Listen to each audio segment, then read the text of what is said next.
안녕하세요. 다산에듀 원장 이재현입니다. 이번 강의에서는 동기발전기 운전에 대해서 알아보겠습니다. 이 파트에서는 총 5가지가 있는데 동기발전기의 병렬운전 조건, 부하의 분담, 원동기의 병렬운전 조건, 난조방지 5번째 동기발전기의 안정도가 되겠습니다. 이 내용에서 가장 중요하게 다루셔야 될 내용은 아시다시피 동기발전기의 병렬운전 조건입니다. 먼저 1번에 있는 병렬운전 조건부터 알아보겠습니다. 1번 동기발전기 병렬운전 조건.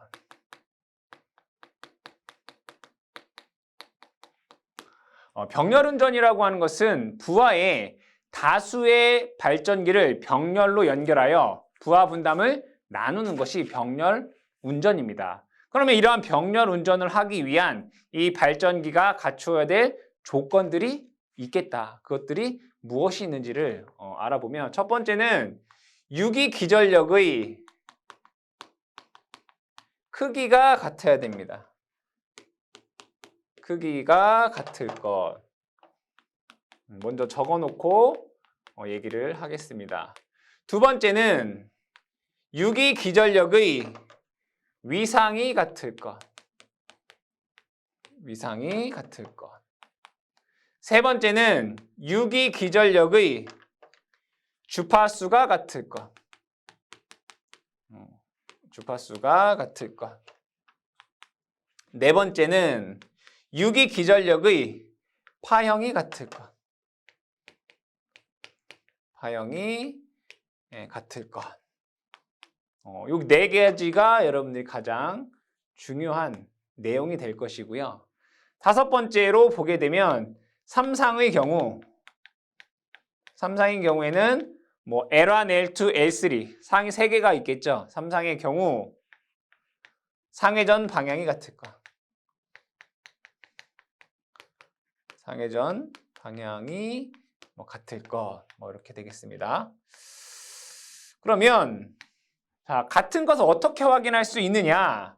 유기기전력의 크기 같은 경우에는 계좌 전류를 조절하여 전압계로 이게 확인이 가능합니다. 그죠? 크기니까. 그러면 유기기전력 2라고 하는 건 여러분들 4.44 FN 파이죠. 즉 계좌 전류를 조절하면 자속이 조절이 되고 유기기전력을 조절할 수 있다는 얘기죠. 그래서 계좌 전류를 조절하여 전압계로 확인할 수가 있고요. 위상과 주파수 같은 경우에는 얘는 원동기와 관련이 되어 있습니다.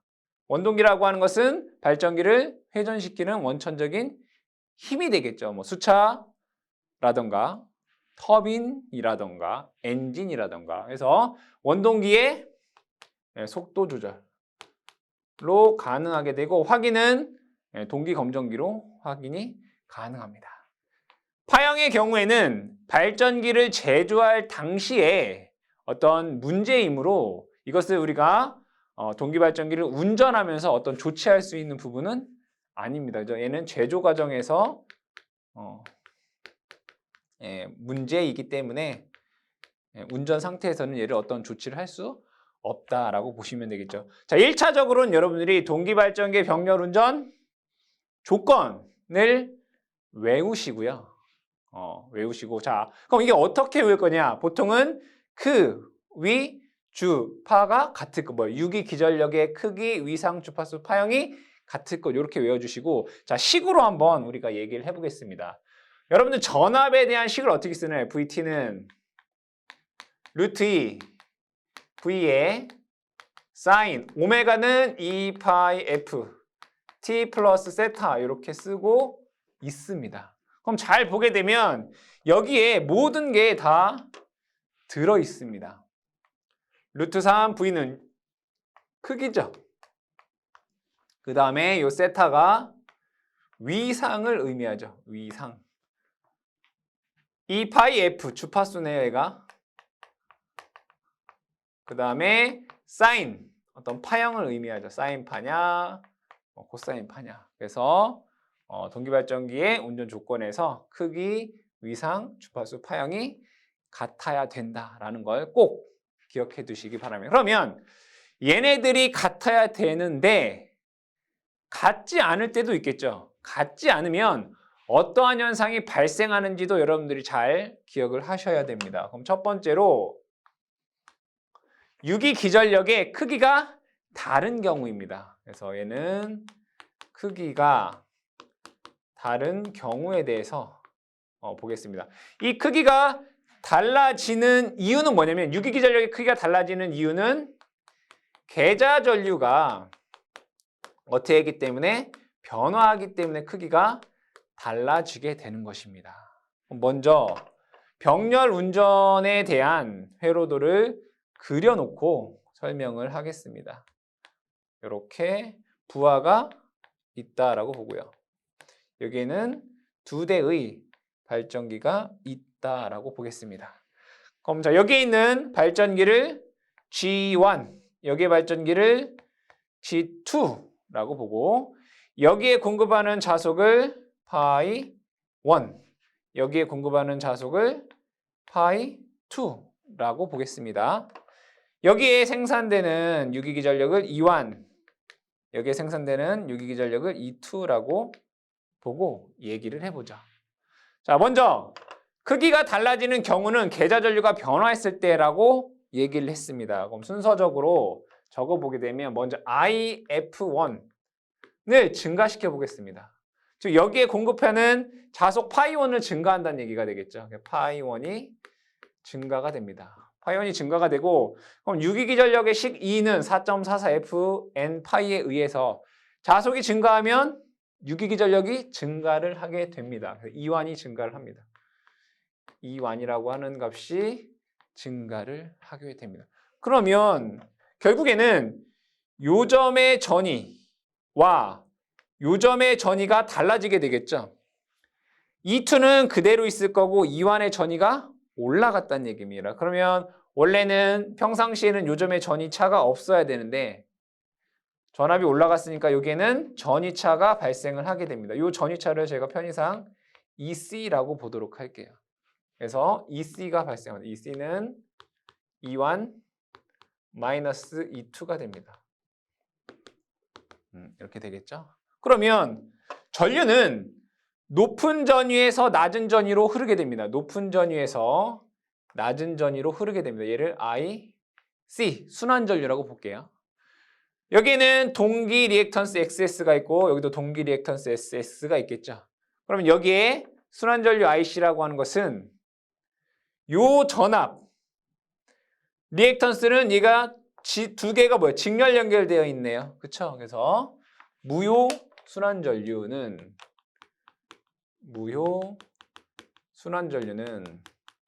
IC라고 쓰면 되겠다. 그죠? IC는 이 XS분의 EC가 됩니다. 그렇죠? 그럼 다시 얘를 적어보게 되면 이 XS분의 EC라고 하는 것은 E1-E2가 됩니다. 근데 얘를 잘 보니까 어디에 흐르는 전류나요? 유도성 리액턴스에 흐르는 전류입니다. 그럼 유도성 리액턴스에 흐르는 전류는 전류가 전압보다 90도 느리죠. 그래서 이 전류는 EC보다 두 개의 차 전류보다 위상이 어떻게 2분의 파이만큼 느리다, 뒤진다라고 쓸 수가 있습니다. 그러면 뒤진 전류는 뭐라고 해요? 지상전류다라고 얘기를 하네요. 지상전류다라고 얘기를 해요. 그러면 G1에서는 지금 여기에서 보면 뒤진 전류가 생긴 거잖아요. 뒤진 전류가 생겨요. 그럼 지상 전류는 동기 발전기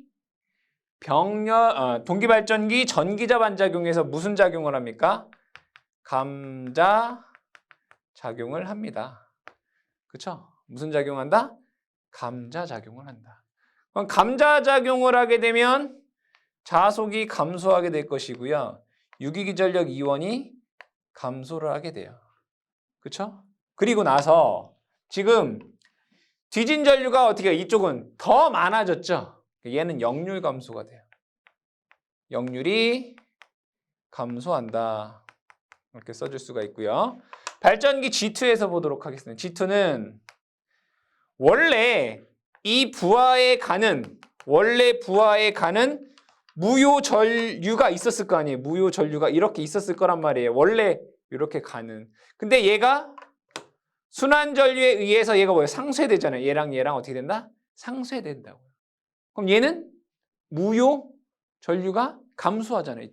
이쪽은 무효 전류가 원래 부하로 가는 무효 전류와 순환 전류에 의한 무효 전류가 서로 합쳐져서 더 많아지는 거고, 얘는 부하로 가는 원래 무효 전류와 순환 전류가 서로 상쇄돼서 줄어든다고요. 그러니까 얘는 무효 전류가 감소한다고요. 뒤진 전류가 감소한다고요. 얘는 무슨 증자작용을 해요. 그래서 증자작용. 그럼 얘는 증자작용하면 파이가 증가한다는 얘기네요. 그럼 E2가 어떻게 된다? 증가한다. 그리고 얘는 무효 전류가 감소했기 때문에 역률은 증가하겠네요. 역률 증가. 결국에는 이와는 원래 올라갔잖아요. 그죠? 올라갔는데 얘는 내려오고 E2는 다시 올라가니까 서로 결국에는 얘네들이 어떻게 돼요? 결국에는 같아진다는 얘기죠. E1과 E2가 같아진다. 즉 결국에는 E1과 E2가 같아지기 위해서 이 무효 순환 전류가 흐른다라고 여러분들이 생각을 해주시면 되겠습니다. 그 다음에 두 번째로는 위상이 다를 때. 그러니까 요 값 같은 경우에는 여러분들 문제에서 나옵니다. 무효 순환 전류를 구하여라. 무효 순환 전류를 구하여라. 두 번째는 위상이 다를 때입니다. 두 번째.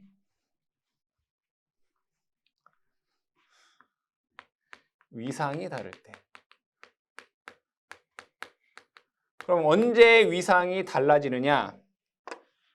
원동기 속도가 변화할 때. 원동기의 속도가 변화할 때 생기더라. 원동기 속도가. 그럼 이것도 한번 회로를 그려서 보겠습니다. 발전기 지환이 여기에 이렇게 있고요.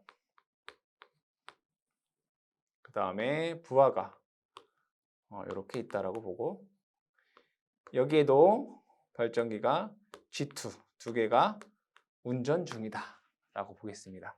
여기를 XS, 여기도 똑같이 XS, 그 다음에 여기에서 공급하는 자속이 파이1, 여기도 공급하는 자속 파이2.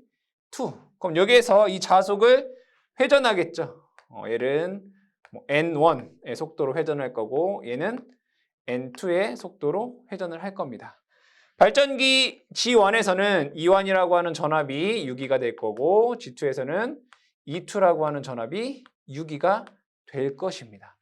동기기라고 하는 것은 동기 속도로 회전을 합니다. 즉 N1이든 N2이든 얘가 어쨌든 동기 속도로 회전을 할 거예요. 극수가 같다면.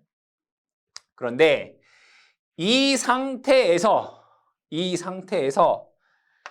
N1의 속도를 증가시켜 보도록 하겠습니다. N1을 어떻게 한다? 증가한다. N1의 속도를 변화시켜 준다 이런 얘기예요. 그럼 얘를 벡터도로 한번 그려보겠습니다. 여기를 얘는 E2라고 하는 전압 벡터이고 얘는 E1이라고 하는 전압 벡터다라고 볼게요. 그럼 크기를 봤을 때 E1이나 E2나 얘는 2로 같다라고 볼게. 크기만, 위상 얘기하지 말고 크기는 어떻다고요? 같다. 이런 가정하에. 그럼 여기에서 N1이라고 하는 애의 속도를 어떻게 해요? 변화시켰다는 얘기예요. 올려줬다는 얘기예요. 그럼 얘가 위상이 어떻게 되겠어요? 바뀐다 이거예요. 어떻게? 이렇게 바뀌더라 이거예요. 이렇게. 얘가 E1 다시가 된 거예요. 그럼 얘는 요만큼의 델타라고 하는 위상각이 생긴 거예요. 이렇게. 원래는 이런 E1, E2가 크기가 같고 반대가 되죠. 얘랑 크기가 같으니까. 이러한 벡터였는데 N1의 속도를 올리는 순간 얘가 이렇게 벡터가 변화했다. 위상이 바뀌어버렸다 이거예요. 자, 그러면 여기에서 볼게요. 그럼 여기의 전이와 여기의 전이가 어때요? 또 달라지겠죠? 매 순간순간. 여기를 EC라고 보겠습니다. 그럼 EC라고 하는 것은 사실은 얘의 전이나 얘의 전이가 같았다는 건 똑같은 벡터 여기에서 얘가 이만큼 차가 나는 거죠. 이렇게. 그럼 얘네들 두 개를 더하면 사실은 요만큼이 이제 EC가 되는 거예요. EC가 됩니다. 요 두 개의 전이 차가 어떻게 된다고요? EC가 된다고요. 그럼 여기는 또 마찬가지로 이렇게 순환전류가 흐르게 되겠네요. 맞나요? 그럼 여기에서 제가 순환전류를 적어볼게요. 순환전류. IC는 EXS분의 여기 두 개잖아요. 하나, 두 개. 전압은 EC. 이렇게 되겠네요. 그렇죠? 근데 그럼 요 길이를 한번 구해보도록 하겠습니다. 요 길이를 구해보면 얘랑 똑같은 거죠. 요거 똑같이 EC예요. 이렇게. 얘나 똑같잖아요. 이렇게. 그럼 요의 길이를 구하면 돼요. 그럼 얘 길이랑 얘 길이랑 같기 때문에 얘 반을 정확히 반을 이렇게 내리면 요거의 길이랑 같게 되죠. 그럼 여기의 각도는 얼마인가요? 2분의 델타예요. 델타, 2분의 델타. 그럼 얘는 이렇게 되나요? 그럼 요 반만큼에 대한 길이는 요거의 길이가 2잖아요. 2. 그죠? 2. 요렇게 뭐예요? 사인인가요? 사인. 요 길이는. 요렇게. 아니면 이렇게 해야 되죠. 요렇게. 사인 2분의 델타. 2에 사인 2분의 델타. 사인 2분의 델타. 이렇게 쓸 수 있어요. 근데 얘가 몇 개 있어요? 한 개, 두 개. 그러니까 얘가 2 이렇게 돼요. 요거의 길이는 여기부터 여기까지가 2 사인 2분의 델타 곱하기 2개 이렇게 돼요. 그럼 이게 EC란 말이에요. EC. 그럼 얘를 다시 한번 적게 되면 이렇게 된다는 얘기예요. EXS에 2에 사인 2분의 델타 이렇게 된다고요. 그럼 얘가 이렇게 없어지네. 이렇게. 맞죠? 그럼 여기서 보니까 얘는 XS분의 2에 사인 2분의 델타구나. 여기서 말하는 델타라고 하는 것은 변화한 위삼각 델타잖아요. 이게 IC가 돼요. 근데 얘는 지금 보니까 유도성 리액턴스잖아요. 유도성 리액턴스에 흐르는 전류니까 요 EC보다 위상이 90도 느려요. 그럼 얘가 IC라는 얘기네. 이렇게. 요 벡터가 IC라는 얘기예요. 맞죠? 여기 90도이고. 맞잖아요. 그럼 여기에서 자 정리를 해볼게요. 얘는 순환전류이긴 한데 동기화를 시켜야 하는 전류다라고 해서 얘를 동기화 전류다라고 해요. 동기화 전류. 또는 뭐 유효 순환전류.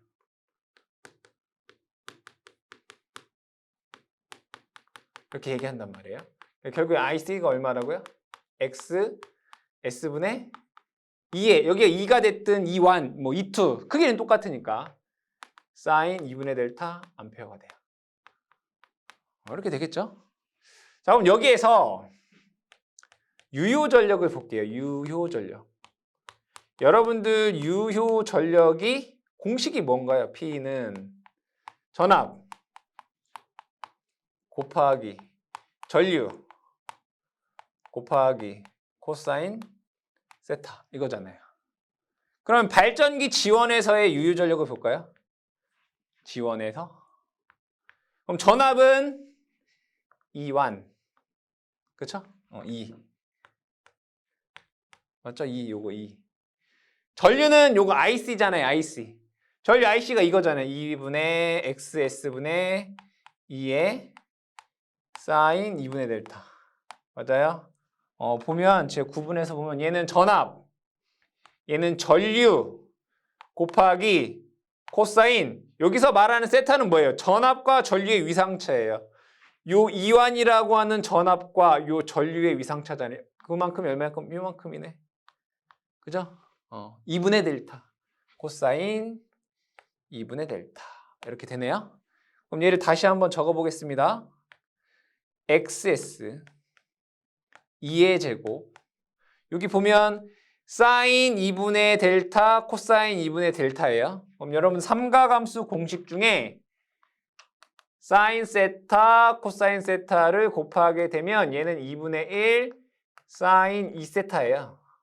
그럼 얘는 2분의 1 사인 델타가 된다는 얘기네. 맞아요? 그럼 얘 다시 쓰게 되면 이렇게 된다는 얘기예요. 2 XS에 2의 제곱에 맞아요? 사인 델타 와트 이렇게 된다는 얘기예요. 그렇죠?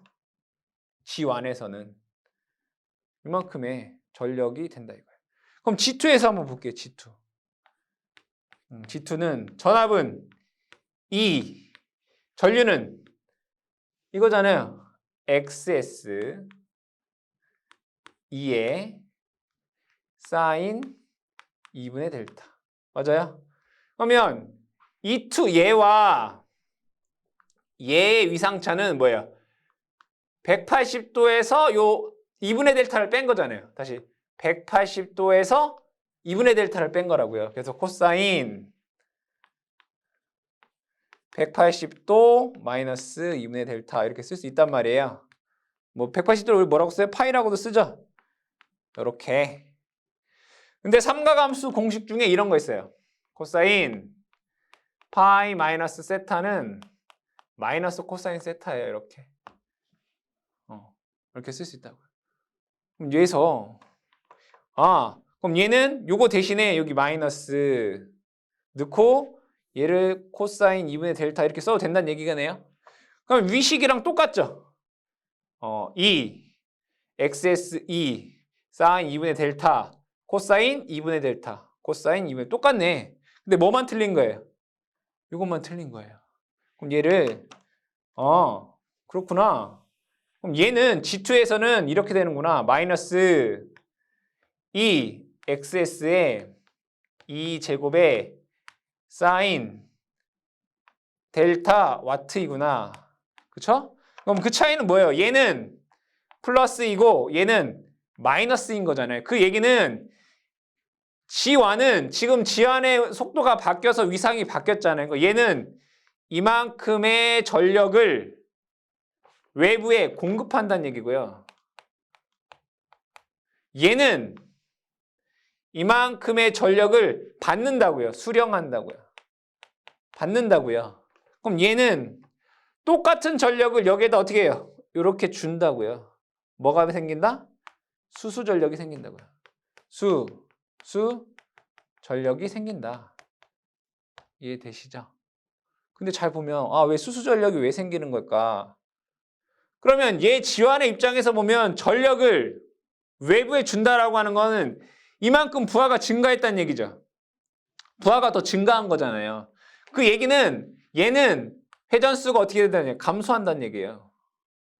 그렇겠죠? 부하가 더 증가한 꼴이 되니까 얘는 회전수가 감소. 그럼 얘는 전력을 받았어요. 발전기가 전력을 받았다라고 하는 건 뭐예요? 전동기를 운전을 하는 거죠. 그럼 전동기를 운전하면 뭐죠? 속도가 증가할 거 아니에요. 얘는 N2가 증가해요. 언제까지?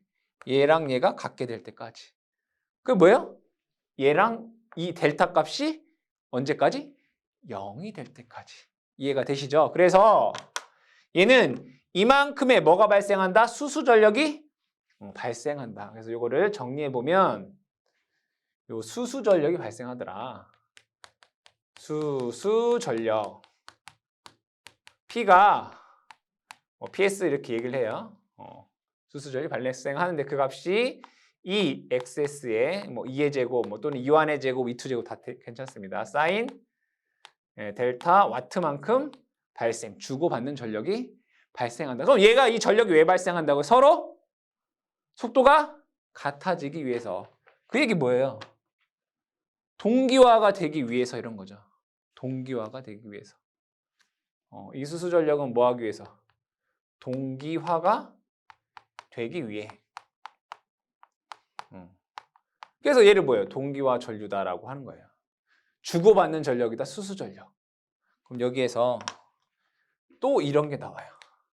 동기화력. 동기화력. 동기화력의 정의에 대해서부터 얘기를 해볼게요. 동기화력이 뭐냐면 동기화력은 1 라디안 변화량분의 전력의 변화량이에요. 이거 동기화력이에요.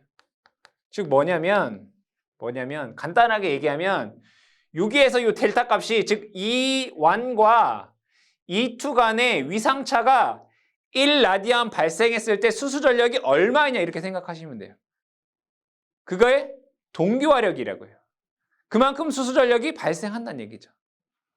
그 동기화력은 다시 동기화를 시키는 데 필요한 어떤 수수 전력 이렇게 생각하셔도 돼요.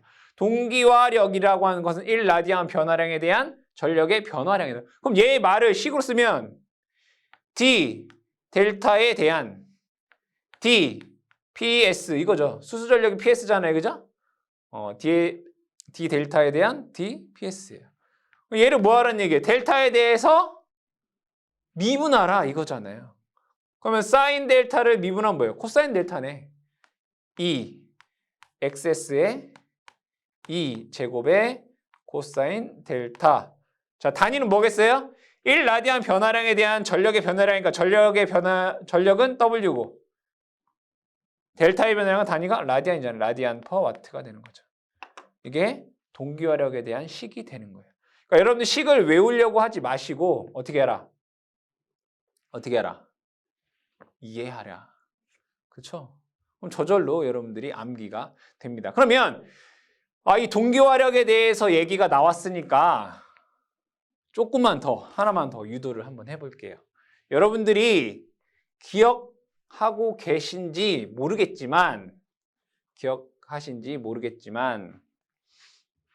이거 볼게요. 여러분들 동기발전기 출력이 있었어요.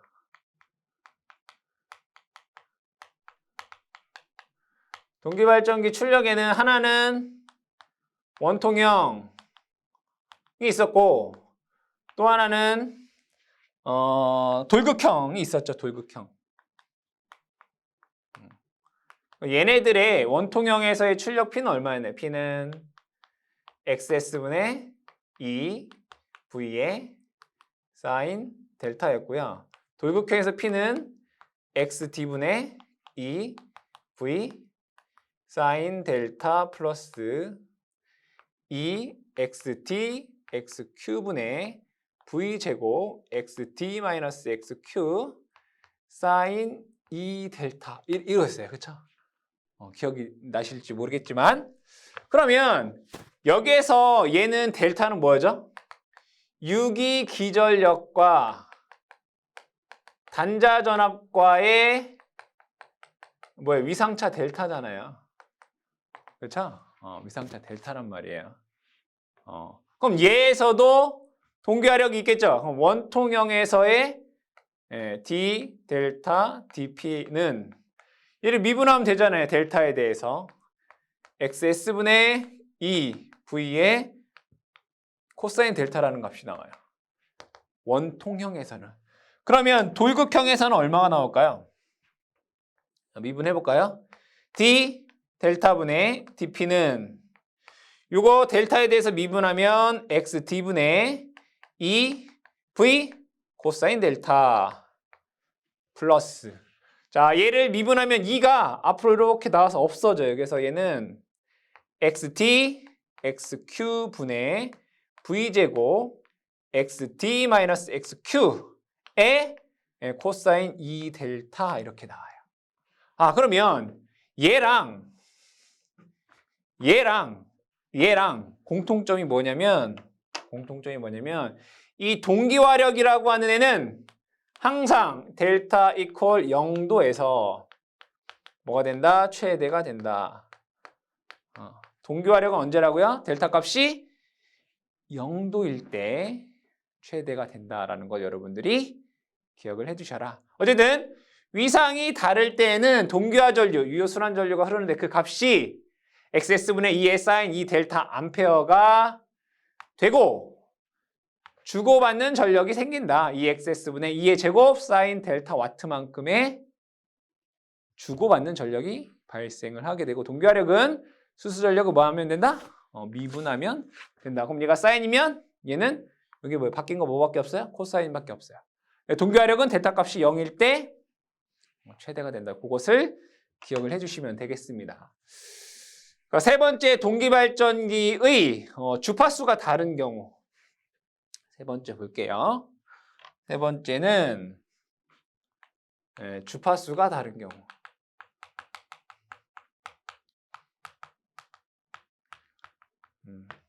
주파수가 다를 땐 결과부터 얘기하면 얘는 난조가 발생할 수 있어요. 볼게요.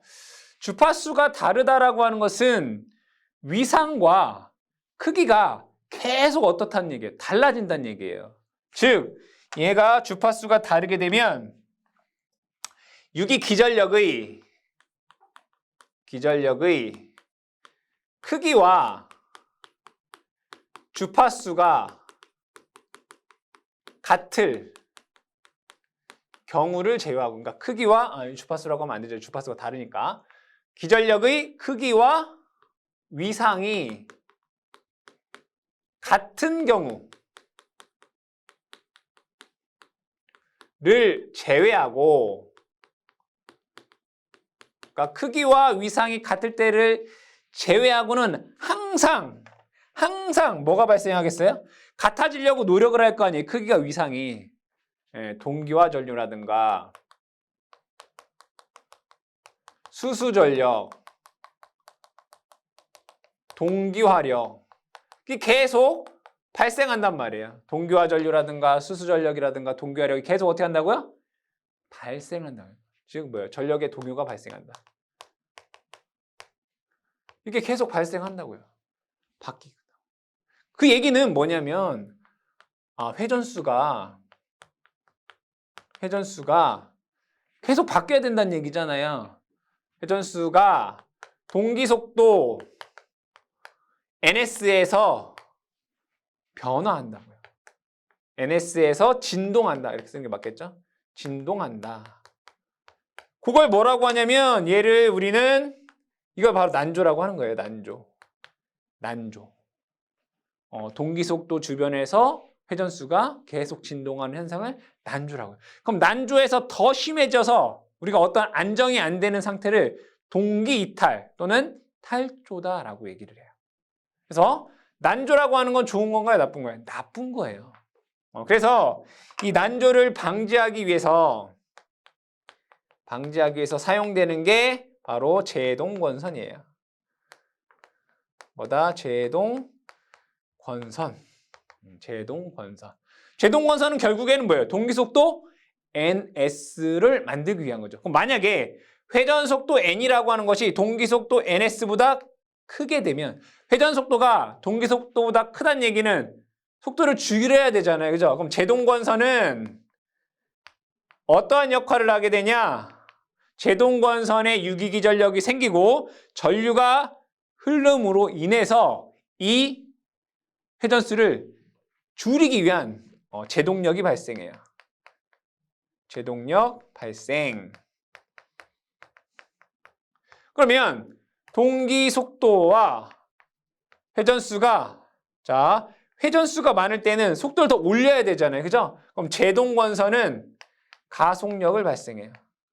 그래서 동기속도로 만들어 주려고 한다. 그래서 이 동기발전기 병렬 운전에서 주파수가 다를 때에는 난조가 발생할 수 있다. 이러한 난조를 방지하기 위해서 제동권선을 쓴다라고 기억을 해주시면 되겠습니다. 그 다음에 네 번째는 뭔가요? 파형이 다른 경우. 네 번째, 파형이 다른 경우.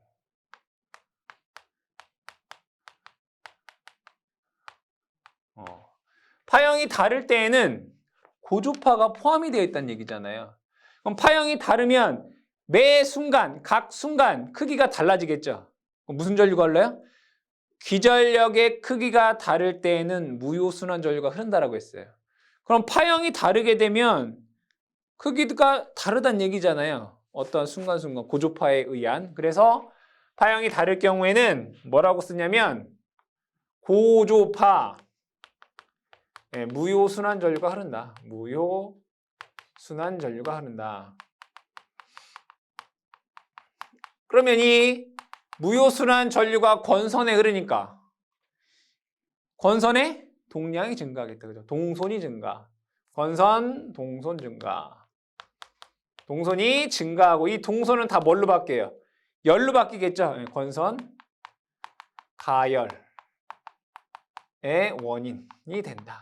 그래서 파형이 다를 때는 고주파 무효순환 전류가 흐르고 동손 증가, 권선, 가열의 원인이 된다. 이렇게 여러분들이 기억을 해 두시면 되겠다.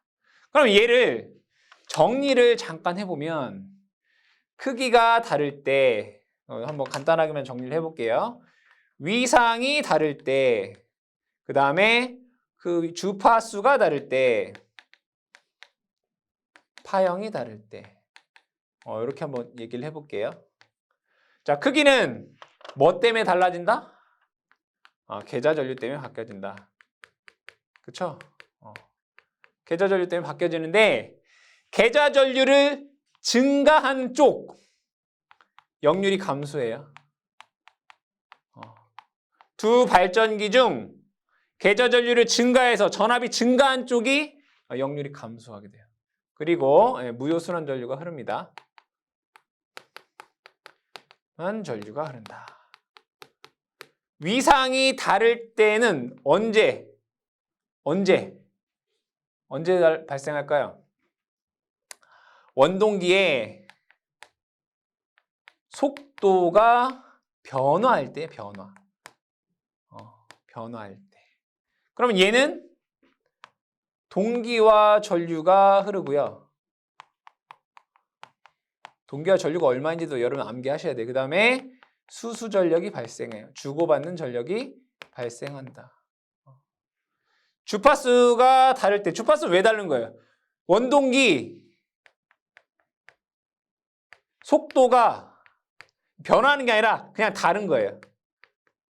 속도가 다르니까. 왜 여러분들 NS는 P분의 120F잖아요. 그 주파수가 다른다는 이유는 뭐냐면 그냥 속도가 다른 거예요. 변화하는 거. 위상이 다른 거는 뭐냐면 속도가 변화할 때고요. 주파수가 다른 거는 속도가 그냥 다를 때. 그걸 여러분 구분해 주시면 될 것 같아요. 그럼 얘는 뭐가 발생한다고요? 난조가 발생할 수 있다. 난조가 발생할 수 있다. 그래서 제동권선을 쓴다. 파형이 다르면 고조파, 무효순환 전류가 흐르고 동손이 증가한다. 동손 증가. 이거를 여러분들이 잘 기억을 해 두셔라. 한 가지 빼먹은 게 주파수 다를 때 뭐라고요? 원동기 속도가 다를 때요. 다를 때. 변화할 때가 아니라 다를 때. 그것까지 여러분들이 함께 기억해 주시기 바랍니다. 두 번째는 부하의 분담입니다. 어떤 부하에 전력을 공급하는데 병렬 운전의 두 발전기가 부하를 어떻게 분담을 조정할 수 있느냐, 그런 내용으로 보시면 되겠습니다. 먼저 회로를 그려보게 되면 두 개의 동기 발전기가 병렬 운전 중이다 라고 하는 과정에서 이렇게 볼게요. 자, 여기는 발전기 G1이라고 하고 여기는 발전기 G2, 부하가 이렇게 연결되어 있다라고 보겠습니다. 그러면 이 부하에는 교류이기 때문에 유효 전력도 있고요. 유효 전력. 그 다음에 무효 전력이라는 것도 있습니다. 무효 전력. 그러면 이 부하가 일정하다라고 하면 유효전력과 무효전력이 일정하겠죠. 그랬을 때 이 지원발전기에서 부담하는 유효전력도 있고 이 G2 발전기에서 부담하는 유효전력도 있을 거란 말이에요. 얘를 유효1, 유효2 이렇게 쓸 수 있겠다. 그리고 마찬가지로 지원발전기에서 공급하는 무효전력도 있을 거고 G2 발전기에서 공급하는 무효전력도 있을 거란 말이에요. 그럼 얘네들에 대한 유효전력, 무효전력의 부담을 어떻게 조정할 수 있는지에 대한 내용이 되겠습니다. 그럼 먼저 유효전력부터 보겠습니다. 유효전력.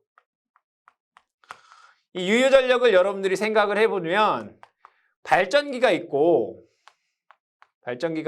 여기에 부하가 연결되어 있다라고 보겠습니다. 부하. 간단한 이론입니다. 만약에 부하가 증가하였다라고 볼게요. 부하가 증가하였다는 얘기는 유효전력이 증가했다는 얘기죠. 유효전력이 증가했다. 그럼 상식적으로 부하가 증가하게 되면 어떤 우리가 짐을 메고 걸어가는 데 있어서 부하가 증가했다는 얘기는 짐이 더 많아졌다는 얘기가 되겠죠. 그럼 우리의 속도는 어떻게 되겠죠? 줄어들게 됩니다. 즉, 이 발전기의 회전수가 어떻게 된다? 감소하게 된다 이런 얘기예요. 그거를 정리해보면 부하의 증가, 부하가 증가가 되면 이 발전기를 돌리고 있는 속도가 어떻게 된다? 감소하게 된다 이거예요. 그러면 얘의 속도가 감소하게 되면 이 동기기는 동기 속도로 회전해야 되잖아요. 그럼 동기 속도로 가기 위해 속도를 올려야 돼요. 그럼 올려야 되기 위해서는 얘를 회전하고 있는 출력이 증가해야 되겠죠. 원동기의 출력을 증가시켜야 됩니다. 그렇죠? 그럼 원동기 출력을 증가시키면 회전수가 올라가겠죠. 그 얘기는 유효 전력이 어떻게 된다는 얘기예요? 증가가 된다라는 얘기예요. 부하의 유효 전력을 더 공급한다 이런 얘기가 되겠죠. 아, 그러면 여기에서 우리가 알 수 있는 것은 이 원동기의 회전 속도를 증가하면 유효 전력이 증가하는구나. 이해되시죠? 아, 그러면 여기에서 이 부하의 유효 전력은 일정할 때 얘네 두 개가 지금 유효 전력을 공급을 하고 있는데 만약에 지원 발전기의 부담하는 유효 전력을 증가시키고 싶다라고 하면 이 지원 발전기의 원동기 출력, 즉 회전 속도를 증가하면 되는구나. 이해되시죠? 그래서 유효 전력 같은 경우에는 이 원동기의 속도를 제어한다. 또는 주파수를 제어해서 뭐 할 수 있다? 유효 전력의 부담을 올릴 수가 있다. 그렇죠? 회전수를 증가하면, 주파수를 증가하면 유효 전력이 증가된다. 이렇게 보시면 되겠습니다. 두 번째는 무효 전력을 한번 보겠습니다. 무효 전력. 두 번째는 무효 전력. 자, 이 무효 전력은 동기 발전기 병렬 운전 조건 중에서 전압의 크기가 다를 때 이미 했던 얘기예요. 보겠습니다.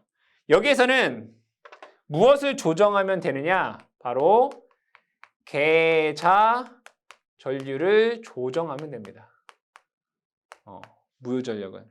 자, 여기에서 IF1, 그러니까 1번 발전기의 전류를 증가시켜 보겠습니다. 계자 전류를 어떻게 한다? 증가시킨다. 증가시키면 자속 파이1이 증가하게 되고요. E1이 증가하게 돼요. 그러면 여기에서 E1에서 E2로 무슨 전류가 흘러요? 무효 순환 전류가 흘러요. 그쵸? 그러면 이때 발전기 G1 측은 무효 전류가 어떻게 됩니까? 증가가 되죠. 무효 전류가 어떻게 된다고요? 증가가 돼요. G2 측은 무효 전류가 어떻게 됐어요? 감소했잖아요. 무효 전류가 감소됐다. 그러면 여러분 무효 전력이라고 하는 건 뭐예요? 전압 곱하기 전류잖아요. 전압 곱하기 즉 G1과 G2의 단자전압은 동일해요. 근데 G1은 무효 전류가 증가하고 G2는 무효 전류가 감소했어요. 그럼 얘는 결국에는 얘는 무효 전력이 증가하고 얘는 무효 전력이 감소한단 말이에요. 그렇죠? 따라서 얘는 역률이 감소한다고 했고 얘는 역률이 증가한다라고 했잖아요. 무효 전력이 감소하기 때문에. 즉 무효 전력의 제어는 뭘로 할 수 있다? 바로 계좌 전류로 조정할 수 있다.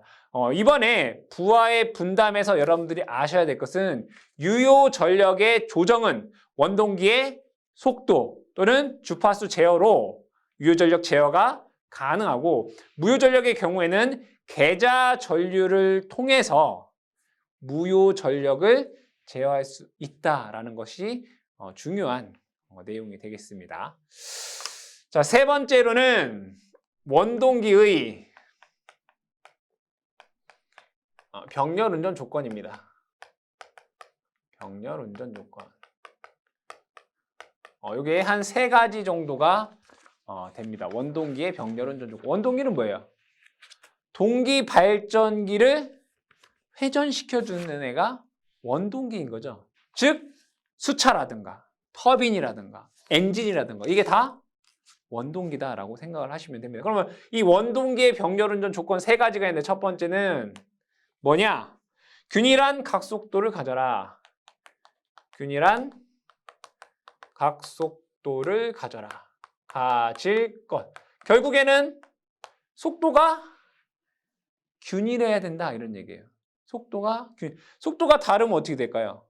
크기도 달라지고 위상도 달라지겠죠. 그래서 균일한 속도를 갖지 않으면 크기와 위상이 달라지게 돼요. 그래서 균일한 각속도를 가져야 된다. 근데 대부분의 수차 발전기나 터빈 발전기는 일정해요. 일정. 근데 엔진 발전기, 내연기관 발전기는 좀 이게 각속도가 일정하지 않기 때문에 얘는 플라이 휠을 사용해서 관성을 높여서 안정하게끔, 즉 균일한 각속도를 갖게끔 조정을 하고 있습니다. 두 번째는 자, 원동기의 병렬 운전 조건. 두 번째는 적당한 속도 변동률을 가지고 적당한 속도 변동률일 것. 를 가질 것. 속도가 변동률이 크다라고 하는 것은 사실은 별로 좋은 건 아니에요. 자, 다 좋은 게 아니라는 게 아니라 부하 변동에 대한 속도 변동률은 어떻게 해요? 작을수록 좋아요. 부하가 변하는 거에 대해서 속도가 막 변하게 되면 동기 속도를 이탈한다는 얘기잖아요. 그러니까 부하 변동에 대한 속도 변동률이 작은 건 좋아요. 하지만 여기 볼게요. 부하의 분담에서 보시게 되면 유효 전력을 조정을 하려면 속도와 주파수 제어를 해야 된단 말이에요. 그렇죠? 그래서 여기서 말하는 적당한 속도 변동률을 가져야 된다라고 하는 것은 뭐냐면 부하 분담을 위해 이 부하 분담을 위해서 적당한 속도 변동률을 가져라. 그러니까 속도를 변화시켜야지 우리가 유효 전력을 변동시킬 수 있으니까 부하 분담을 위해 적당한 속도 변동률을 가져야 된다. 그렇게 봐주시면 되겠습니다. 마지막 세 번째로는 조속기가 뭘까요? 속도를 조정하는 장치. 이 조속기는 조속기의 경우에는 적당한 불감도를 가질 거야. 적당한 불감도를 가질 거야. 불감도를 가질 것. 여기에서 불감도라고 하는 것은 우리 감도라는 얘기는 들었는데 불감도는 잘 못 들어봤죠. 그죠? 불감도는 뭐냐면 예민하지 않은 정도예요. 어떤 계측기가 예민하지 않은 정도. 그러니까 결국엔 뭐냐면 조속기가 덜 예민하라 이런 얘기예요. 조속기라고 하는 건 속도 조정하는 애라고 했어요. 이 조속기가 너무 예민하게 버리면 부하가 약간만 변동하더라도 얘가 속도를 어떻게 해요? 계속 바꾸려고 한단 말이에요. 그럼 계속 바꾸면 어떻게 되죠? 동기 속도 주변에서 계속 속도가 진동하게 된다는 얘기예요. 결국에는 난조로 간다는 얘기죠. 그래서 조속기가 너무 예민해도 좋지 않다. 즉 조속기는 좀 덜 예민하라라고 여러분들이 기억을 해주시면 되겠습니다. 그 다음 네 번째로는 난조 방지입니다. 그럼 난조가 뭔지를 알아야 되죠. 난조는 우리가 동기발전기 병렬운전에서 주파수가 다를 때 난조에 대해서 얘기를 했습니다. 난조는 부하 급변 시 속도가 동기 속도 주변에서 진동하는 현상입니다. 진동하는 현상 이렇게 보시면 됩니다. 그럼 그 얘기는 뭐냐? 이거를 그래프로 한번 그려보겠습니다. 얘는 시간 t가 되고요. 얘는 회전 속도 n이라고 보겠습니다. 당연히 동기기니까 동기 속도 ns로 이렇게 꾸준하게 가야 된다는 얘기예요. 속도가 일정해야 된다고요. 근데 난조라고 하는 것은 이 동기 속도에서 잘 볼게요. 쭉 이렇게 가다가 만약에 부하가 급변시라고 했죠. 그럼 부하가 급격하게 증가를 했다라고 볼게요. 급격하게 증가하게 되면 속도가 어떻게 돼요? 부하가 증가하면 속도는 떨어진다. 떨어지겠죠, 이렇게. 떨어지겠죠. 그럼 속도가 떨어지면 이 조속기라는 애가 어떻게 하겠어요? ns로 맞출 거 아니에요. 그럼 얘 속도가 이렇게 올라갔다 내려갔다 올라갔다 내려갔다 하다가 다시 ns로 이렇게 가겠죠. 다시 동기 속도로 가다가 부하가 올라가면 속도는 떨어지죠. 그럼 다시 ns로 가기 위해서 올라갔다가 내려갔다가 올라갔다 다시 내려갔다가 계속 반복하다가 다시 ns로 올 거란 말이에요. 문제가 없다면 당연히 못 올 수도 있죠. 그걸 뭐라고 해요?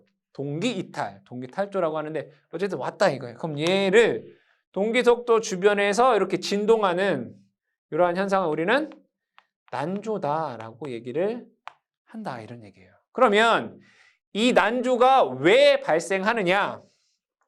원인이 있을 거란 얘기예요. 그래서 첫 번째 원인 보겠습니다.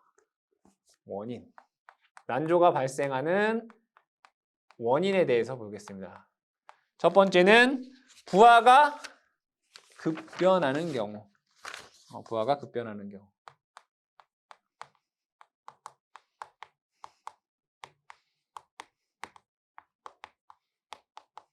두 번째, 또 언제 그러냐?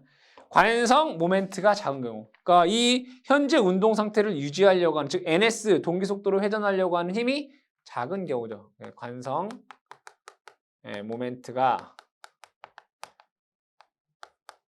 적은 경우.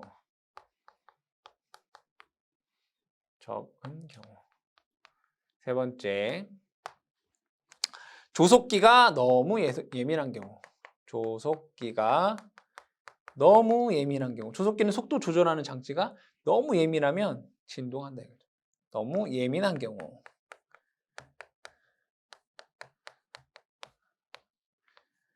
네 번째, 계좌에 고조파가 유입된 경우.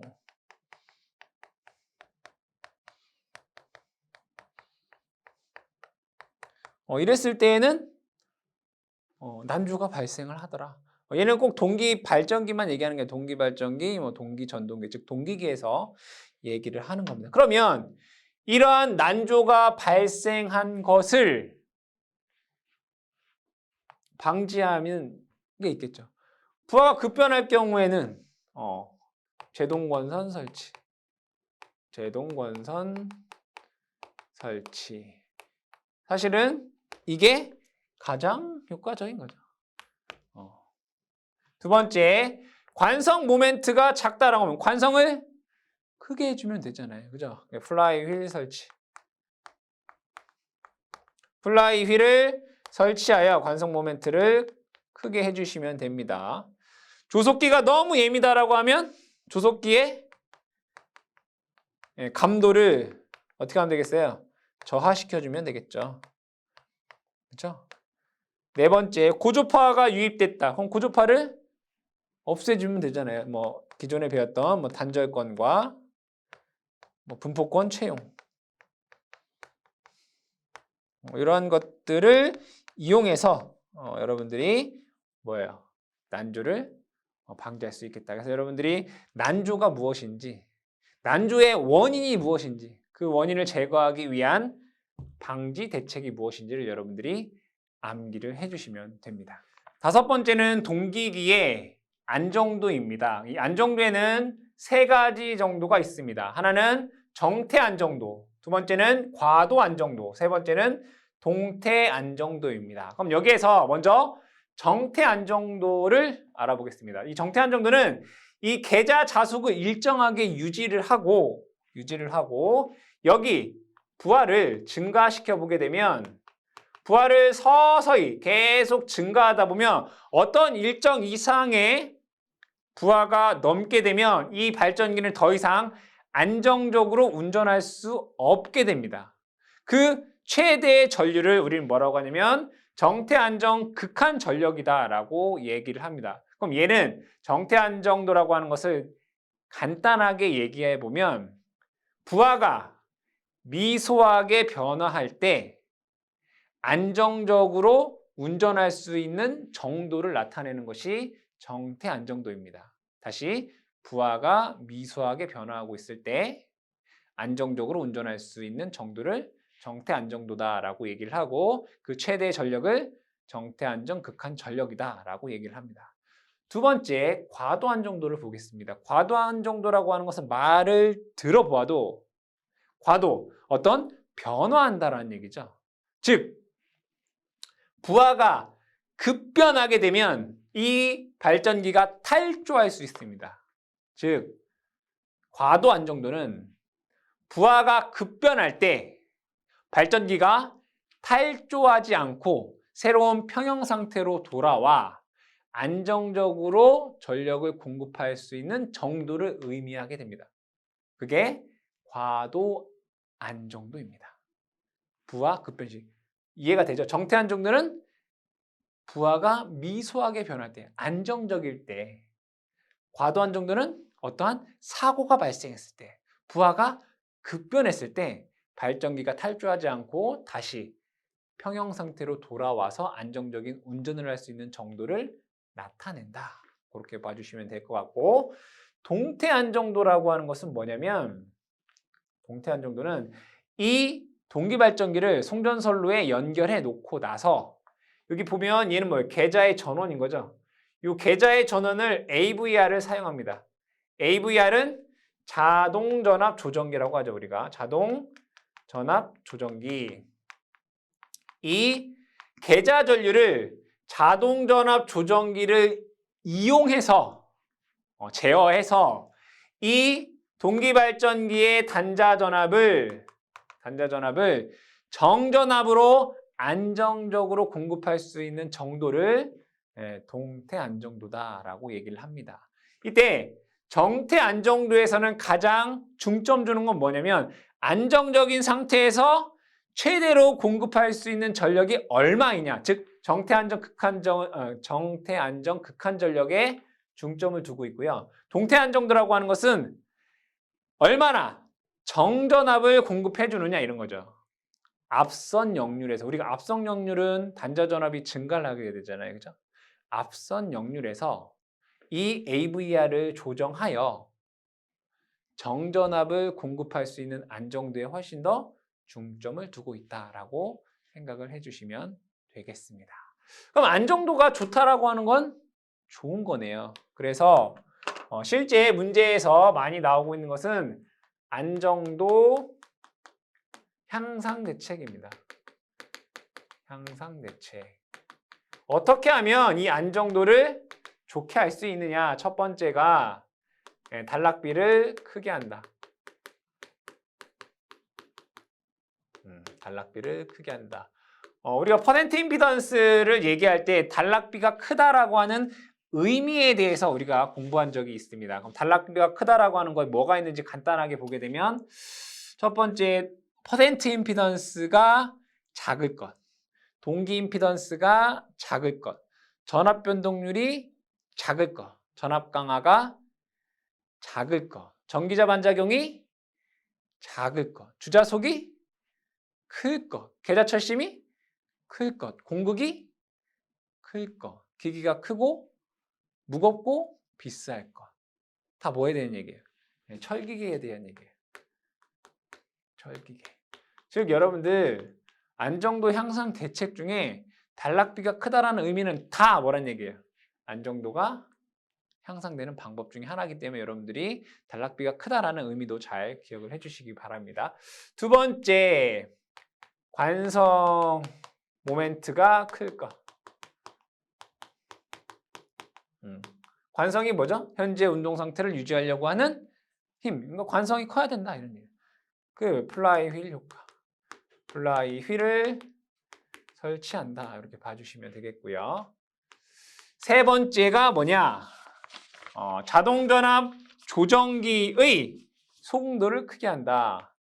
자동전압 조정기의 소공도 향상. 이거에 대해서 한번 얘기를 해보도록 할게요. 이거를 다른 얘기로 하면 소극여자 방식이에요. 소극여자 방식 채용.